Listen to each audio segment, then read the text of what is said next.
Really turned my guy Gardner into a homeless bum in the 90s, bruh. Like, what is this fit, man? Like, oh my god, bro. Guy Gardner, man, get up, bro. Please. What's up, everybody? Welcome back to the channel. It's your boy Amasiabs, and in today's video, bruh, we're gonna be doing part 2 of the worst fits in DC Comics. Now, you guys really enjoyed the first part. The first part was fire, man. We had some hideous fits in that first parter, man. Like the Flash's design from 2024, man. So many hideous designs from that part 1 video. And so in part 2's video, let's first start off with Aquaman's fit from his 4-issue miniseries from the 80s, bro. One of the nastiest fits ever, bro. Like, Aquaman is one of those guys that's had a simple design over the years, right? Like, something with Aquaman, right? Like, he's always had the orange and green color scheme. It's always looked nice on him, with the exception of the 90s look where he had a whole different look. But even then, the 90s Aquaman went crazy. But this fit of his, bro, I'm about to show it to y'all right now. This fit of his is horrendous, bro. Like, I get what they were trying to do. They were trying to have a massive overhaul for Aquaman around this time period, try to make him fit the times of that, time period. But this was not it, bro. The color scheme, man, like, we already know this man is the king of the seas, bro. You don't need to showcase blue, dark blue, and white being this new color scheme. Like, it's just ironic how this costume only lasted 4 issues. Like, that's how ass it was, man. Like, this is easily one of the worst fits of any DC character, period, bro. After him, let's talk about Jason Todd's design from Batman and Robin by Grant Morrison. Now, Jason Todd is one of those guys that's had one of the littest designs of any comic book character, bro. When he returned for Batman Under the Red Hood in the 2000s with that classic look of his, with the red helmet, the black jacket, and the gray pants, bro, he was serving that look, man. And then came this look, bro. I still don't know why.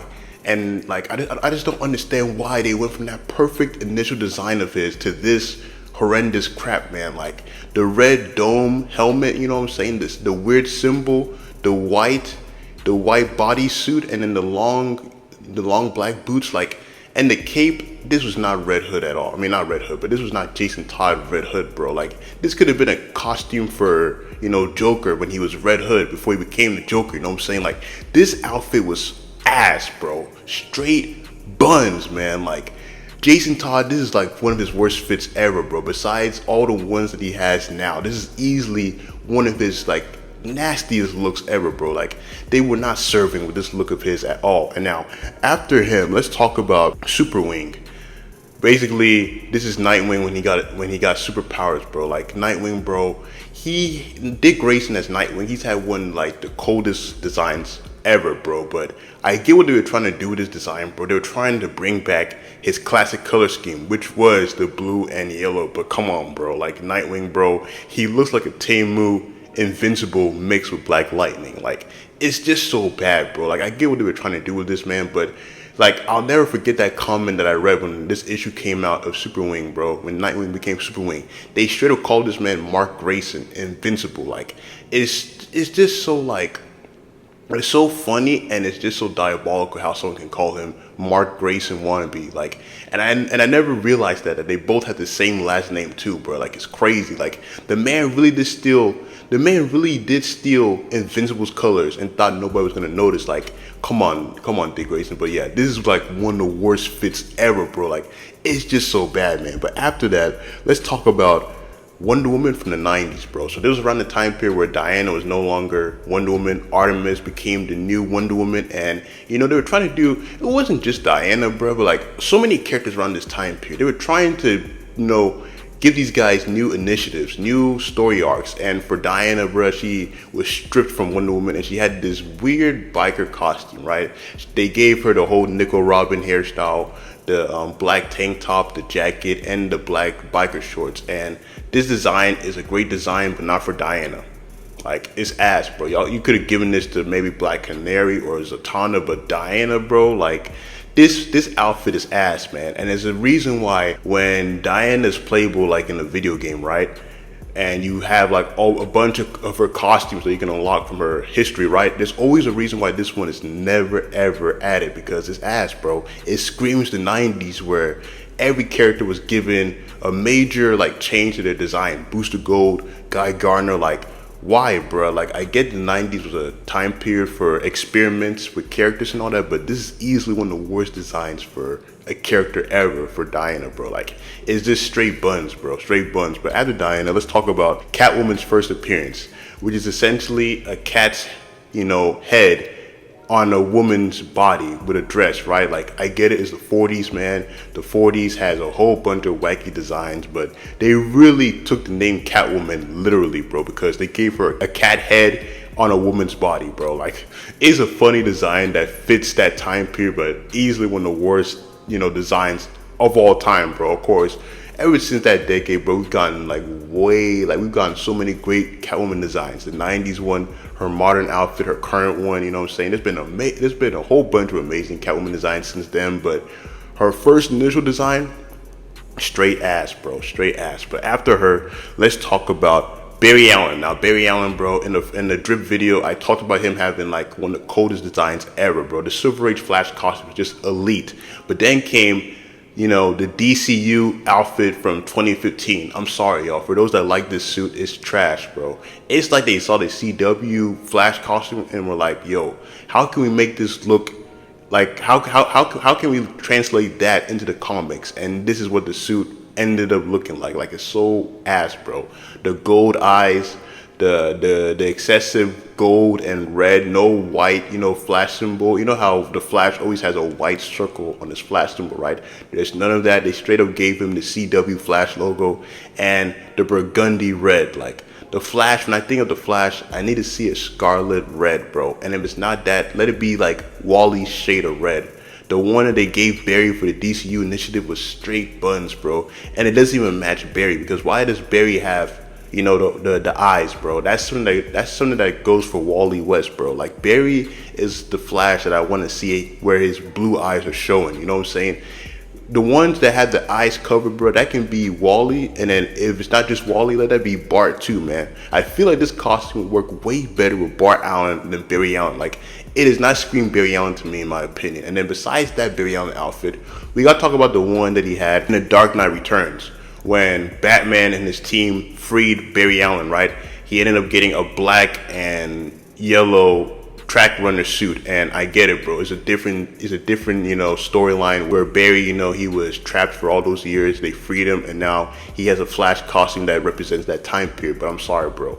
The black and yellow, it is a good color scheme, but not for the Flash, bro. Like, the Flash has to have that red and yellow color scheme. Like, it's too good, man. It's too good. And it's even funny because I remember, like, there was this story where they were trying to bring back Barry during the 90s, and they were actually going to give him a black and yellow costume, but that shit got shut down. And I'm glad that never happened, because black and yellow does not work for the Flash. That's like Black Adam's color scheme, you know what I'm saying? Like, the Flash has to be red and yellow, and if he's not, there has to be some type of red on it, bro. Like, these two designs, straight buns, bro, straight buns. But anyways, after that, let's talk about the New 52 Green Arrow. Now, the New 52, I'm not gonna lie, it had a whole bunch of amazing designs, bro. But then there are also, horrible designs. And Green Arrow's New 52 design is one of those ones, bro, because I'm like, how do you look at the classic Green Arrow, right? With the goatee, the mustache, and all that. How do you go from that to Oliver looking like a green Hawkeye? Because that's essentially what he looks like in New 52.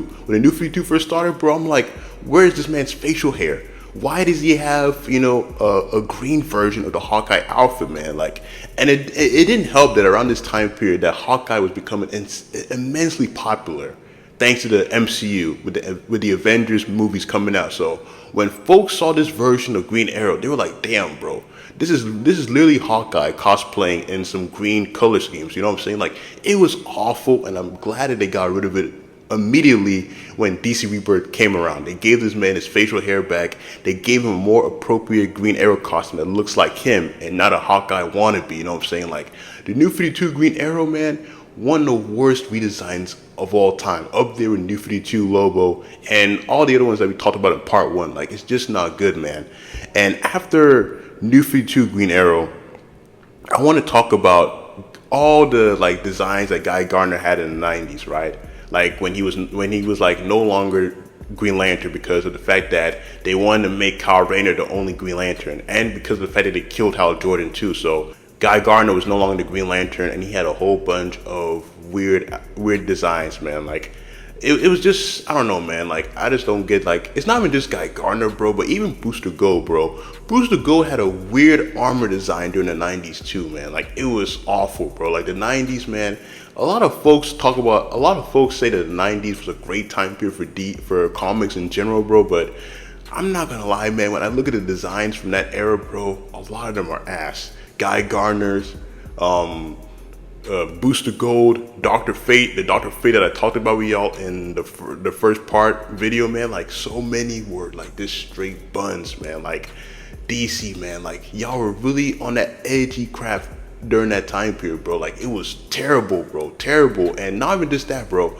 Electric Superman 2, man. Like I get it, bro. They brought back Superman, right? And they were trying to find a way on like as to how they can make the man interesting again, because when he died initially, right, many people were like, yo, this is like the end of this is like a legendary moment, man. Like it's like an end of an era because Superman is dead. What are we gonna do now? You know what I'm saying? Like, how is comics gonna evolve now that he's dead, right? Then they bring the man back, and now folks are like, why is he brought back? What was the point of us buying, you know, his death comic book, thinking that it was gonna be a major, you know, turning point in history, and now he's being brought back, right? So when they made this version of Superman, bro, like they were hoping that this would like make people start like caring for Superman, right? Reading his comics like crazy, like they did back then before he died, right? But nah, man, this was actually the opposite, man. Folks were like, who was this fraud? Who was this clown, man? This is not no Superman, bro.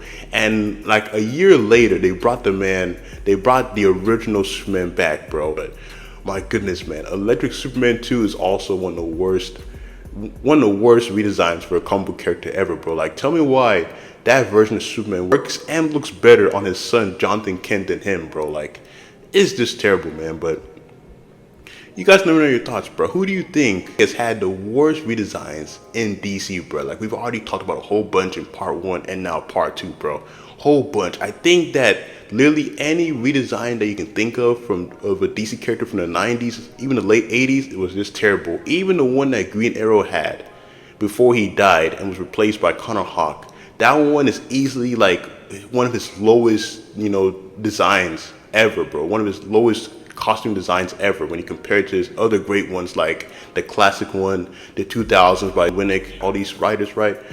When you compare to all those designs, bro, it's just straight buns. But and not even just that one where he also was wielding guns too, and the eye patch, that one was terrible too. But you guys let me know your thoughts, bro. Who do you think has the worst outfit out of all these guys that we discussed in this video? And I'll catch y'all for the next yap.